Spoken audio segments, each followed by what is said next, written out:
Yes, she did in fact see me.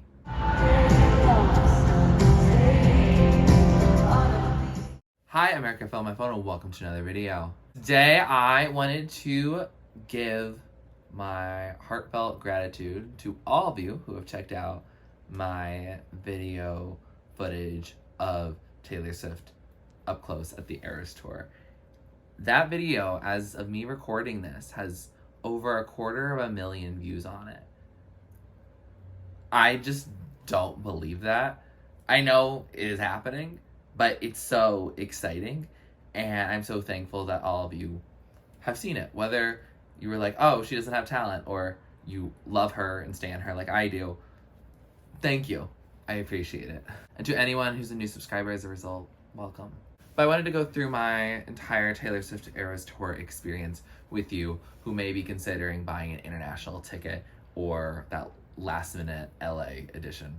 I don't know why LA is so special. So I'm gonna go first through a lot of logistic things, so that's not really spoilery, and then I will talk about my experience with the actual concert, which will get into some spoilers of the set list, etc. So, thank you for requesting this video. Let's get into it. So I first wanted to talk about getting tickets because I know that's what's on everyone's minds right now. I am actually going abroad very soon, so I am considering getting an international ticket as well.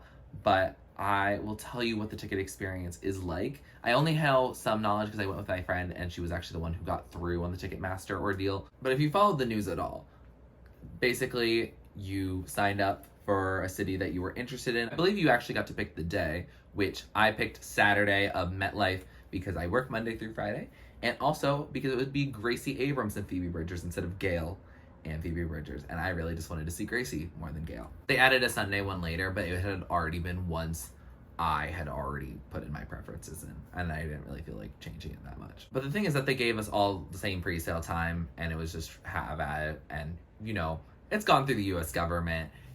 A lot of things are wrong with that system. I actually did go to the Reputation Stadium tour, and so I did do the verified fan, where you actually are watching the music video several times. If you buy CDs or merch or something of that nature, you get a boost in line. And I went to a date intentionally that would be less crowded because I was in Indianapolis, but I knew I was going to be at college, and I hadn't picked where I was going to college yet, so I decided to do one in the summer. So I picked between Chicago and Louisville, Kentucky. And I think you can tell which one was probably the better fit for me if I wanted to just get a good spot. I picked the Louisville, Kentucky one.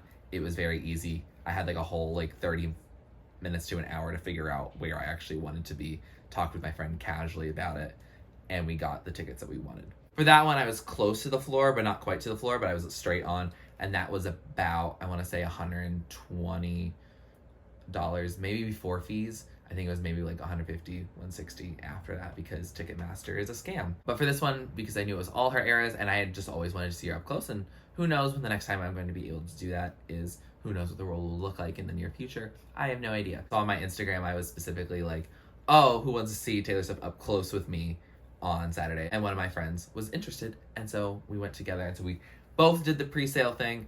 I got stalled, but she was able to make it through, and we picked very close seats. You can see exactly how close in that video that has been doing extremely well on my channel. Unlike my surprise song one, which got copyright striked by UMG. Rest in peace. But I remember it being very chaotic. She was finishing up class, but she brought her laptop and she had logged in. And then right after class ended was when she was able to basically to get through. And so she was able to secure it. We had a phone call. We were like, we want these close ones. I looked at the map of what would make sense. We were like, yes, and I think we got also that it's been a long time coming package as well. So because of how close we were, I believe that's what determined which package we were receiving. I don't think we picked the specific package. I think it was just like the closest seats get the most expensive package, which just basically means you get a better ticket. I don't think in the VIP package itself, which I'll talk to you about in a second, I don't think there's actually any difference there. I just know that the top two packages got early entry, and that was, I think, the only other difference besides the fact that your seat might be better. Those are the It's Been a Long Time Coming and the Karma's My Boyfriend package. I don't know if those packages are present in the European dates or if they changed the names of them. I have no idea. Probably they kept the same ones because it's still the same tour. On to the VIP package. I unfortunately don't have it here. I took it back home because I'm moving soon, from this apartment, so I didn't want to have it just get damaged or just take up extra space. But it did come with a frick ton of confetti stars, as well as a tote bag with both the eras on the front and then the locations of the eras touring in order on the back with all the album names. Then there's also some postcards.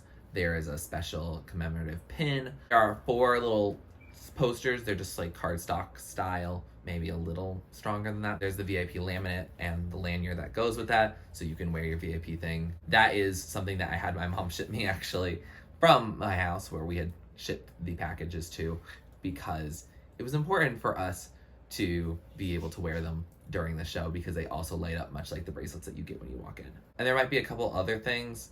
You can look at what the package itself is. It pretty much is like what you expect. It's not anything that's super glamorous to any degree. It's not something that I think, and cost-wise to make, it doesn't cost $300 or whatever the price is for it. But the early access and also just the seats themselves are really what you're actually paying extra for, not too much of the extra stuff. But it is nice because then you don't have to buy additional merch at this place. At first I also thought there was VIP merch there, but that's not actually true. They just have the same booths inside the venue, and then MetLife in particular changed like their store that has normally like their sports teams there. They just changed it into a whole pop-up, which is really cool. So you could really like hold the clothes up to you, see if they would fit. And yeah, it was really nice to go in there. It was also air conditioned in that one little room, so that was very helpful. There's not actually a VIP specific merch except for the stuff that's just getting sent to you in the mail, which doesn't contain any clothing items, so you don't have to worry about things not fitting.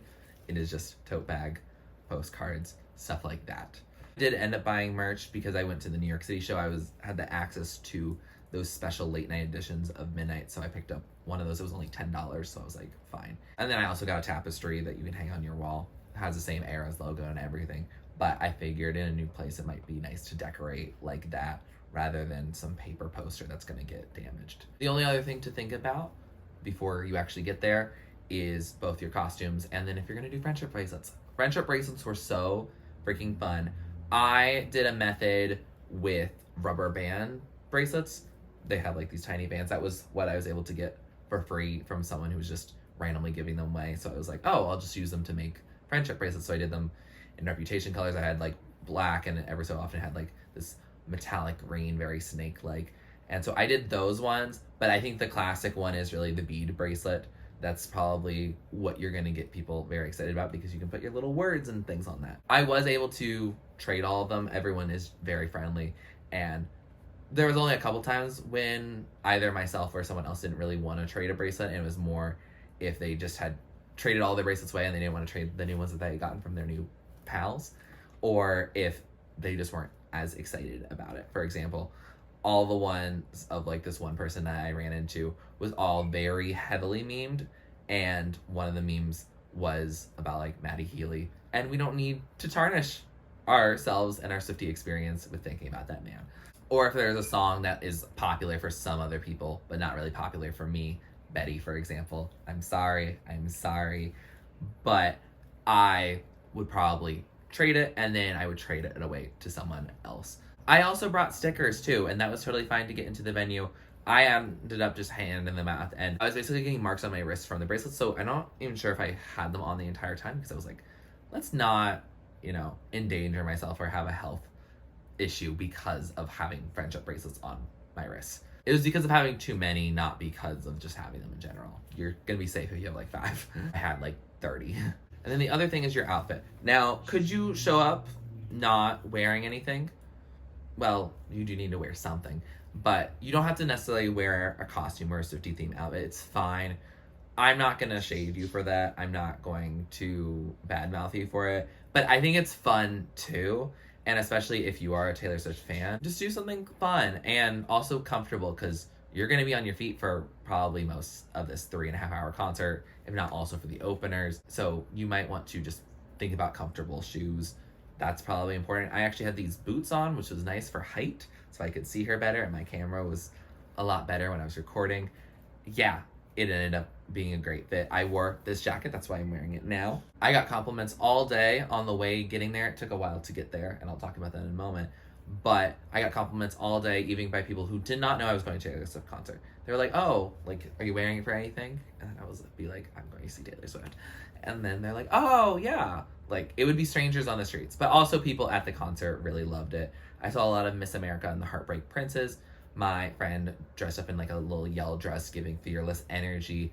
I was saying both eras and midnights because it's all the different eras, but it's also sequiny, but also 1989 because she had that one sequin jacket. Basically, every color is on here to some degree. The silver can be folklore, but I didn't have Evermore. There's no brown on here, so I had these brown heart sunglasses that I actually just got at our Pride Month kickoff at the school I work at, and they had just not had all the other colors. All the other colors had been gone. I picked up the exact last color one. I was like, yeah, we'll use this for Taylor Swift. It's a practical investment. So I wore this jacket. I had a black v-neck underneath it, basically just in case it got too warm. I think I kept this on for the majority of the time, but I kept it open. And then I had black pants, so it was basically an all black outfit with this sequin to like be a little statement piece. Then of course the Evermore glasses, because I don't forget Evermore. But I know a lot of people pick certain eras to be, that is a thing that's definitely very helpful. And some people ask me ahead of time, what era are you going to be? And I was just saying what my outfit was going to be without that. I almost wore my Taylor Swift Reputation jacket that I got from tour merch before when I went to see Reputation. And so I definitely recommend dressing up in something fun, something that you might not normally wear out, but definitely something that is still going to be comfortable, and especially if you're going during the summer, something that is cool and will be fine to deal with the heat, or have layers to remove if you don't want to be in your photography mode at the moment and you want to be in your comfortable moment. Now let's talk about getting there, because it was a haul for me. I live in Poughkeepsie, New York right at this moment, and so I took the train down to Harlem 125th, which is the stop right before Grand Central. I had to drop some stuff off at my friend's place. He lived on the Upper East Side. And then I went to Port Authority in Times Square area. I took the subway to Port Authority, and then I took the bus that would get me to MetLife. The bus that we were supposed to go on broke down, but they had another one and we just had to walk an extra like 10 minutes once we got off the bus, which is not the worst, especially before all the concert is. I would say you either need to know your public transportation or know a ride. Don't Uber, don't Lyft, don't do any ride share apps with people you don't know. Don't taxi. They're going to cancel on you. They're not going to show up. They don't want to be there. But the buses that are planned to be there, Amber Taylor Nation sending out stuff to our specific location about certain opportunities for public transportation. Utilize that if you can. Or maybe you have a really nice friend who's going to come pick you up, show up 30 minutes early, get ready to go.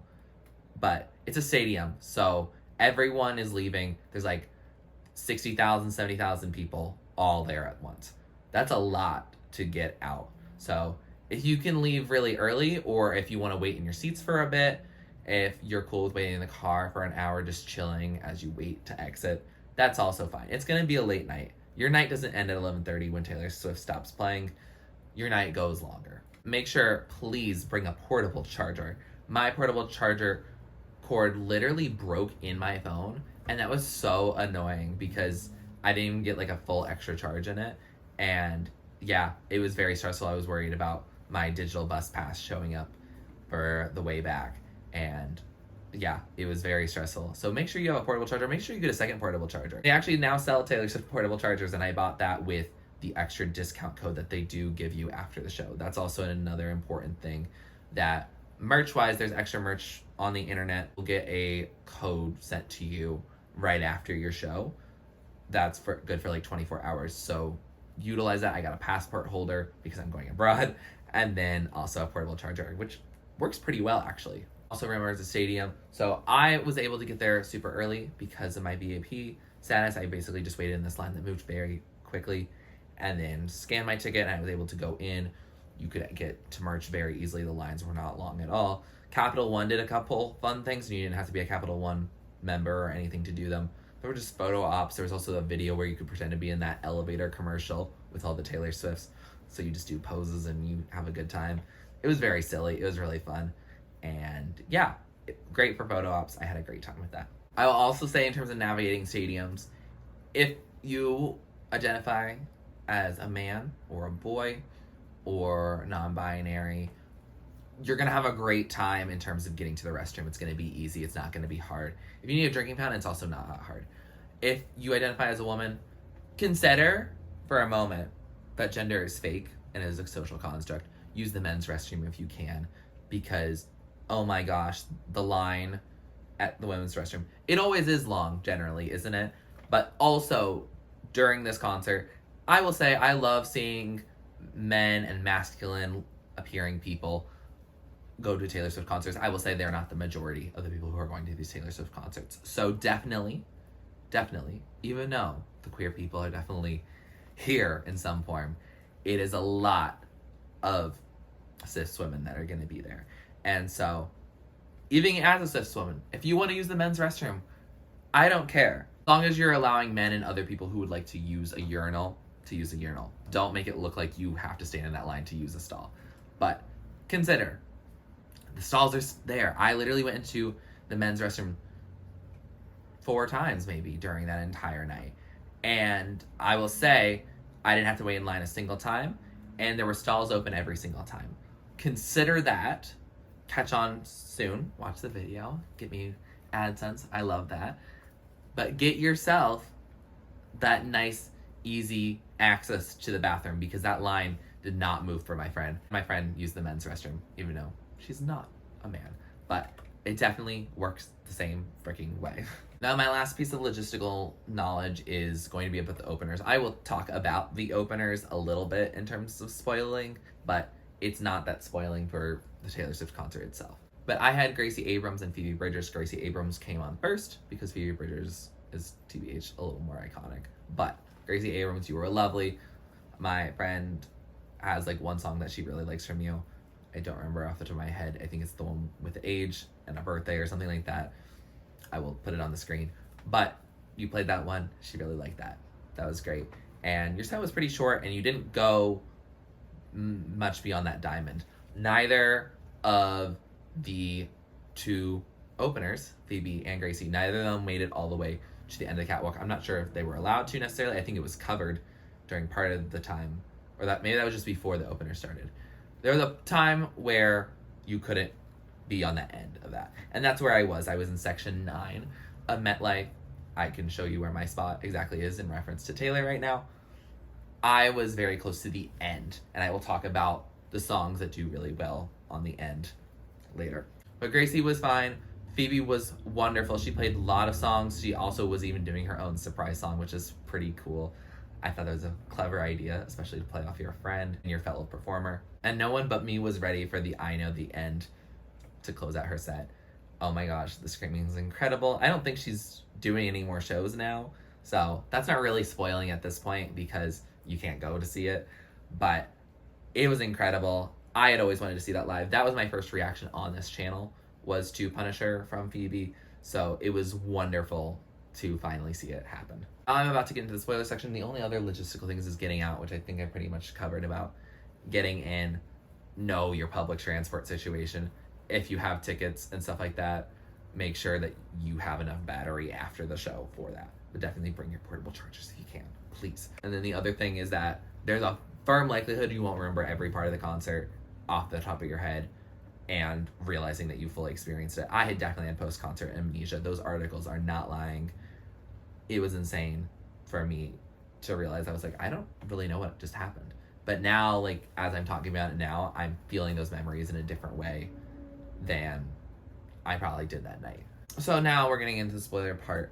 I'm going to talk first, before I go into each of the eras, I'm going to talk about all the times that she was up close, or me, in the end of that catwalk. Because I didn't find those lists of where she stays close to the back of the stage, where she's on that diamond, and where she's at the end of the stage. So the times that she got close include The Archer, Love Story, 22, We Are Never Ever Getting Back Together, My Tears Ricochet, Style, I think Shake It Off also, then both the surprise songs and Karma. Does it make me sad that not only do we only get one Speak Now song, which is my favorite album, but also she doesn't make it to my part of the stage, and she doesn't do it for Reputation, which was rough because those are some of my favorite eras, including Evermore, also Evermore, she is very much not going to the end. I will say she maximizes that diamond much more than I think pretty much everywhere else. She obviously is on her Evermore piano. That is towards the back, but she could have definitely had her piano come out, at the end. Come on. She could have definitely done that. But if you really want to see her up close the majority of the time, I would say be close to that diamond as much as you can. We're going era by era. Lover, we started first, and it was great. I had a good time. It made you think you were going to Loverfest for a moment. There was a lot of Lover songs. And I was so happy that Archer still made the cut and got to play it in full because it was wonderful. The Archer's probably one of my favorite songs from Lover. It definitely is one of my favorite songs. Is it my favorite song? That or Death by a Thousand Cuts at this point are probably the two. Miss Americana and the Heartbreak Prince also really does it. So those three are like all really good. And all of them got played except for Death by a Thousand Cuts because it got played another time. Fearless was wonderful. I'm so glad she decides to play the title track. That was wonderful. I know it's shorter. Doesn't matter. I love it. It's great. Love Story is not my favorite song, but the fact that she got so up close to us changed it entirely for me. It made it feel like a visceral experience, and I could fully enjoy that experience. That footage is actually taken by my friend. She literally did like spirit fingers to us. That was incredible. I love that so much. Then we went to Evermore. It was wonderful. The Willow part is very cool. With the orbs and all the witchy stuff happening. It's wonderful. It makes it feel like Evermore has a bigger era that we just were never privy to because it really lasted 2 months only. I'm still a little annoyed about that. But it really, the energy of the Evermore era with Champagne Problems, Marjorie. I love Marjorie for a lot of reasons, but if you watched my Evermore reaction, you might know that I had someone very close to me pass away that year that was also named Marjorie. It actually was my grandma as well. And so that felt targeted, that both Taylor and me have a grandma named Marjorie, and she's talking about it in the past, and it had just very much been in the past at that point. It had been only like 4 months since she had passed away. And yeah, I felt so seen. And the fact that she plays it, she doesn't play it in full, but she plays the bridge, she plays what she needs to play for it.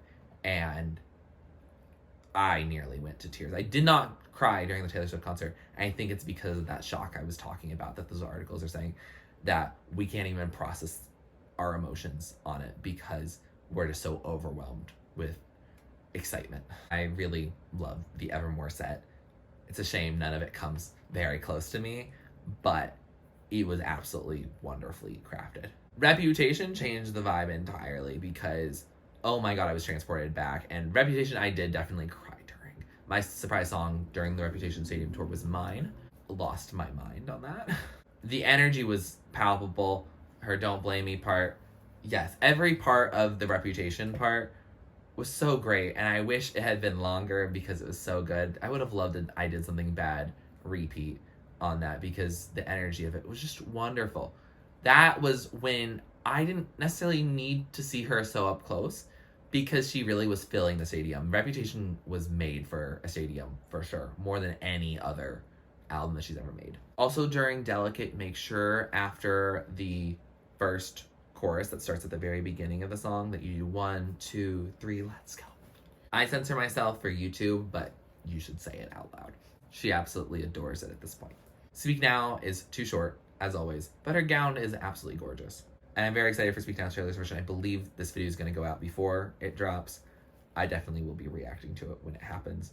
I'm also moving out that weekend, so don't know when that's one that's going to be directly uploaded, but hopefully soon. Now, Red was probably our longest set, and it's not just because of number of songs, because it's not because of that, but it's because not only did we get nothing new, because I was with Phoebe Bridgers, they did it every time that she was an opener. I'm guessing that for Haim, that they'll do Nobody No Crime together each time for Evermore, which would be incredible, and I'm going to be so jealous that I don't get to see it. But also, she does the 10-minute version of All Too Well, so that takes up 10 minutes. So that definitely adds time to the concert. Yeah, I think Red is definitely a 30-minute set to some degree, especially with some of the on-stage hysterics. She also, if you don't know, has made it a trend to have her people find someone close, honestly close to us in the crowd, normally a actual child, and have them receive the hat that Taylor Swift's wearing during 22, which is absolutely incredible. I took photos of them getting the hat. I don't think it shows the kid's face because it doesn't need to. And also Taylor Swift is definitely very brightly lit during that. So it's mainly her. But it's a really cute moment, and I actually got to clap for the kid as they came back with their crying parent. Then Folklore happens. Folklore was wonderful. She did all parts of the trilogy. The illicit affairs breakdown after August. Yes. The fact that she did the one was wonderful. She did keep it pretty far away on the one. I think that was very much at the back of the stage. So it's not as exciting as it could have been, but it's also Folklore. It's a little more chill. My Tears Ricochet, she does the bridge out near me. Lost my mind again. Then 1989, it's fun. It's just a fun, uplifting album. It's just like, it's supposed to be chill. And yeah, I had a good time with it. I think everyone else had a good time with it. I don't think anyone's going to say that 1989 was the best part of the set. But like, it was great. We all had a good time with it. Then she comes out for her surprise songs. And I knew from Friday's thing, for Friday, they got the premiere of the Karma music video, which, am I jealous about? Like a little bit, because it's like, you know, a surprise. I don't know if I'm that bummed about it, because you can just watch it there. And like, I wouldn't be processing the music video at that point after we've gone through 8 different albums. I can't picture me thinking clearly and remembering any part of that music video if I had seen it. But they had Getaway Car and Maroon, and Getaway Car was incredible. I did see Getaway Car live, but not acoustically. What? Jack Antonoff was there too, wasn't he? And then they had Maroon, which I had claimed, I knew that was going to be a song they played in New York because she says, in New York. And so I was thinking, which songs also reference New York? I was hoping I wasn't going to get Welcome to New York. That's also a reason why I didn't want to do Friday, because I thought she would do it the first day. She did the third night, though. And I had thought she might do False God was something. Maroon was another one I had thought about. Cornelia Street. Yeah, those type of things. I figured those would happen. Daylight, maybe. And so I was half right. She did Holy Ground, which does have New York in its lyrics, which even though I love that song to death and lost my gosh darn mind that song was played literally feet from me. I have the full video. I can't post it on the internet because it got removed from the internet. But it was absolutely incredible. And I didn't realize it had New York in the lyrics for some reason. I just hadn't pictured it, maybe because the song goes so fast. And then she did play False God on the piano. Now, my False God memories are a little bit more fraught because a security person who was not in our section came in and was saying that people were complaining that we weren't in our seats, which for us, because of where I was seated, I was in row 6 of section 9, and I was seats 1 and 2, me and my friend were. And how it was is that there's short, longer 1, 2. And so we're first row, and we're kind of on this like metal ramp thing. So to be on flat ground, we are by the barricade closer. And apparently there had been a couple people who had moved forward from their seats, and we didn't pay attention. We were by our seats. But basically she was yelling at us that we need to be in our seats right then at that moment during the surprise song, A False God, which is very irritating. And that is my disclaimer. If you get seats in the back of that section, please just stay in that section. Don't ruin it for the people who paid more money, for people who were faster. I know you're a super fan. If you're on the floor, you're either rich and or a super fan. I'm not rich. I'm a super fan. I wrote my thesis on her. I did make a video of that. It is not out yet because it was over 3 hours of raw footage, and it's me reading it, so I have to do like overlays and everything. It's gonna take a long time for me to get to that one because I never have the mental energy for it or the actual time for it. But please, please, please, please don't ruin a moment because you're just jealous. I understand you don't want to pay extra money for tickets. Taylor Swift shouldn't be a class battle. It shouldn't. It shouldn't at all. But also, it's not necessarily fair to assume that the people in the front are all getting there because they're sneaking up there. Now, if you see empty seats, like an area that has empty seats, which is unlikely at a Taylor Swift concert, but if you see an empty spot and you're not going to bother anyone by going up to that spot, that's fine. You're not intruding on someone else's space.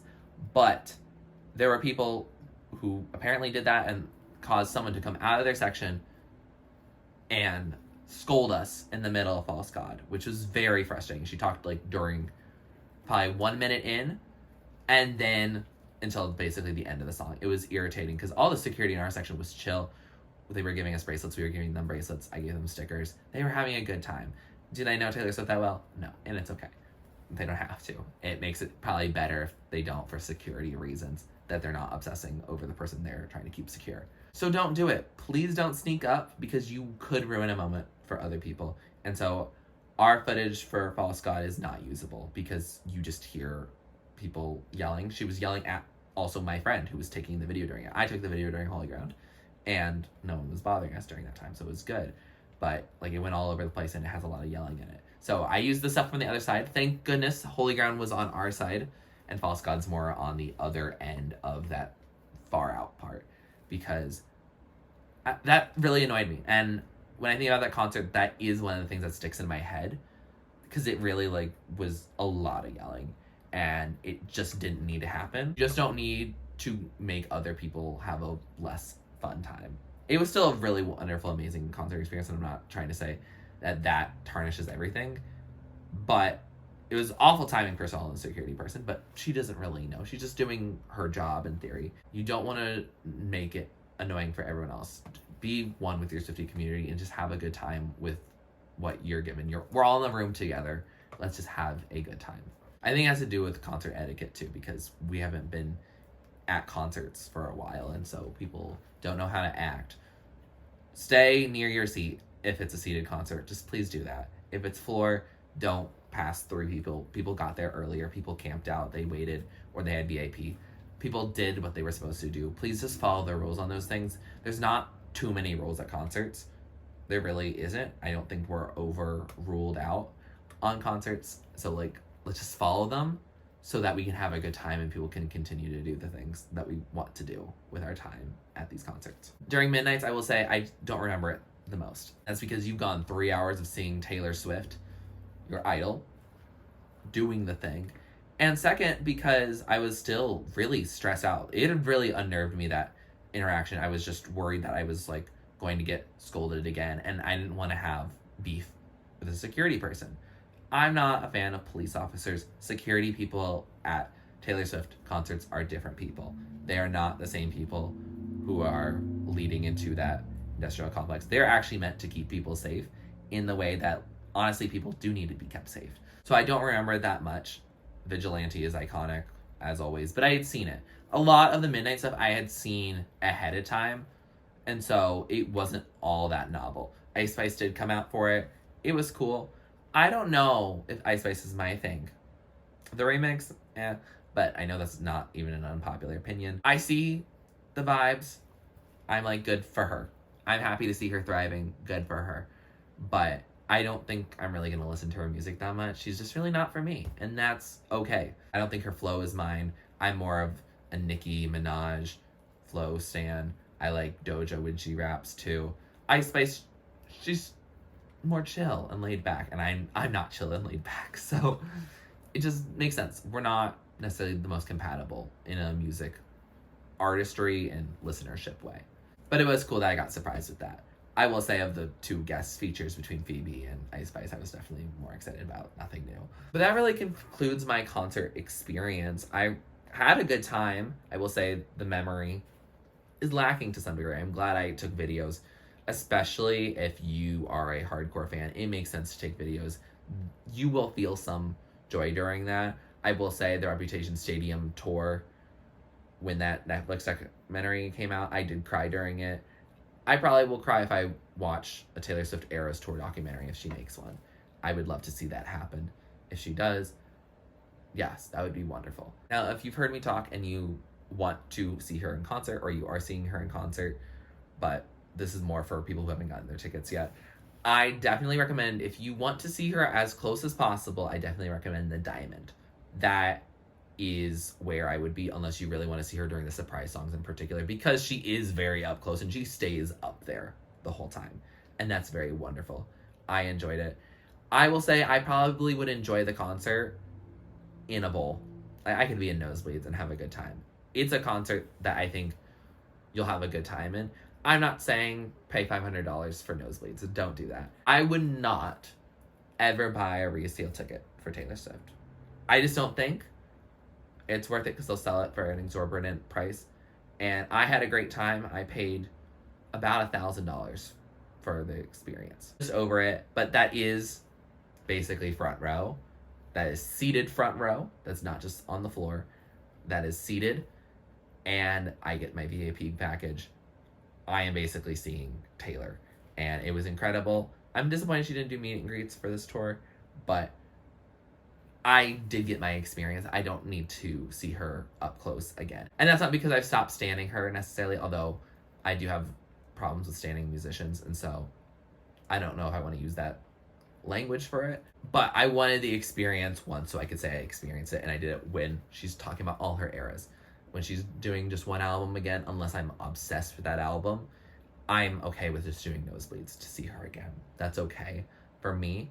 And if you are in an upper bowl, you're going to be fine. I probably wouldn't do ones right by the stage itself, but if you can see the stage from above, I think that's fine. I think you're going to have a good time singing along with your friends. Bring friends. I've gone to Taylor Swift concerts neither times alone, but I've gone to concerts alone, and I will say that concerts with other people make it much more enjoyable. I love a good concert by myself sometimes, but I don't want to pay that much money for it by myself because you're just worried sometimes that you spent too much money. I went to see Lorde at Radio City Music Hall. I should not have paid that much money. It was not worth it, TBH. It was Solar Power Tour. If it was Melodrama Tour, it would have been worth it. I am someone who saves money for concerts in particular. So I have a friend who's like, I don't spend more than $50 on a concert ticket. And I'm like, can't relate. Pretty much any time because I would have to go down to and from the city, and that's a $40 round trip train.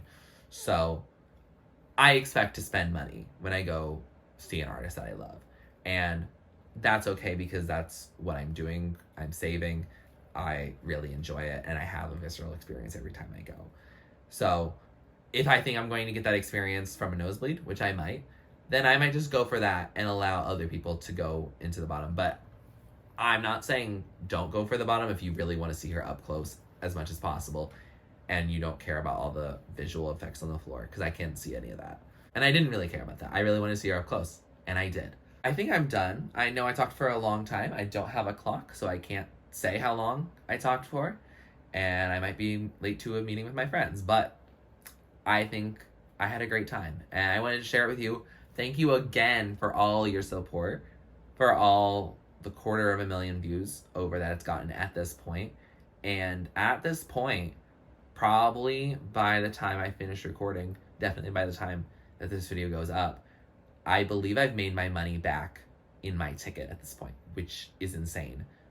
I think I've been paid twice by YouTube at this point, and it's anytime you go over $100, you'll get paid by the end of the month. Well, it cuts off at the end of the month, and then you get paid, I think, next month. But I've made more in the past 2 weeks on YouTube than ever, by a lot. And thank you all for supporting me and listening to it. If you have seen it and you're like, oh, this footage was ruined by someone who's singing tone deaf, first of all, I have perfect pitch. I also think it's very funny that no one has thought that it is the person behind the camera. It is very funny. And yeah, that's all I think I have to say on that. If you have other questions, I will 100% answer them in the comments below if someone doesn't beat me to it.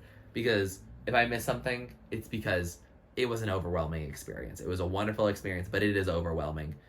Everyone is thinking different things about stuff. But I tried to answer as many questions as I could, and I thought that this video might also be of interest to you all who have more specific types of questions. I can't answer anything about like Singapore or any other country, how that works. I haven't seen the ticket pre-sale yet. Mine for Paris is going to be on July 10th. I find out about whether or not I got pre-sale on July 5th. So I may keep you posted on that maybe probably my community tab rather than in a video, or maybe talking about when I do Speak Now Taylor's version. We shall see. But yeah, I had an incredible time. I hope you all have a fun time if you haven't gone already. If you already did go, I hope you had a wonderful time. Congratulations to anyone who got a Speak Now song as one of their surprise songs, and a moment of silence for anyone who got songs that are not that great. Holy Ground and False God was a really wonderful combo, and yeah, I felt like a winner on that. If you like this video, please like it, comment down below what you'd like me to do next on my channel. Please subscribe to my channel if you're not already and you'd like to be, and thanks for watching. This is TurtleStormer. Catch you later. Get out of the zone.